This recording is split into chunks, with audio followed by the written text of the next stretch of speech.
Hope everyone is having a delightful afternoon so far.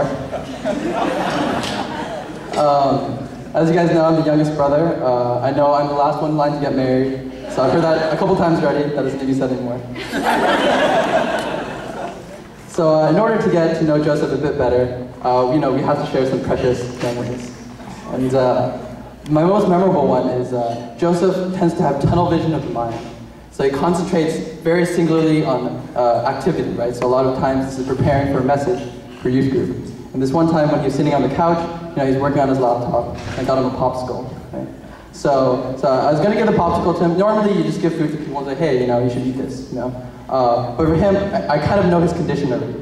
So after parents like, hey, you're gonna eat the popsicle? I'm like, yeah, okay, yeah, I'm gonna type in. And then I was like, hey, you're gonna eat this popsicle, right? Yeah. I'm gonna put it on the armrest of the couch. Okay, so you have to grab the popsicle and you have to eat it. Okay, I said, okay, yeah, okay. So I left him, I thought everything's under control, right? And the next day I kind of sit in the same spot that he was before. It's like, it's kind of sticky here, right? Oh, what's wrong? I kind of open up the couch pad, it's like, what is this, right? It's kind of like, it's like a blob of goo and there's like little popsicle sticks stuck somewhere in there. There's still the wrapper. I'm like, oh my gosh, I totally forgot about it. Oh, classic Joseph. Joseph has also used his willpower during our younger years, when we used to play with little toy soldiers.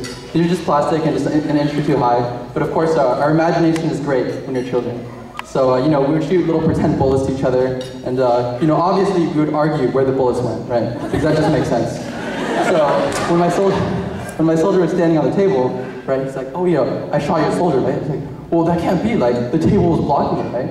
But then he was gonna lay it out, right? So he draws the bullet trajectory with his fingers, right? It's like, okay, it's going from the gun to here, it's going up to your shoulder. It's like, oh, look, it hit it. I was like, oh, what a good argument. What a smart brother.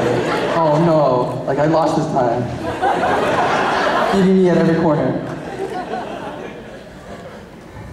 So logic aside, fast forwarding to the present. Joseph, he's one of the most real Christians I know. He keeps it real, right? And by keeping it real, I mean that he can have the hoity-toity kind of theological discussions with the people at the top and talk about hot topics, but he can also be down low, talking with every man, sharing salvation, and he can talk at every level.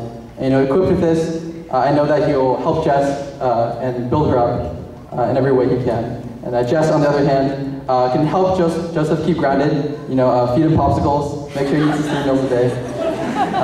So with that, I just want to share one last little story. When we were small, as kids, right, we used to eat a lot of finger food because we love finger food. So our hands were dirty, but we want to pick up the cup, right? So in order to do that, we were very smart kids, right? So in order to accomplish that, we went like this. Like this, right? So we would hold it with our 2 palms, like this, without our fingers touching the glass, right? I know it's a little awkward, but just humor me for a little bit. So this is how we're gonna toast, right? So in honor of the Tom family tradition, Jess, I hope Joe can offer you many of the more eccentricities we have, so you have a fun life.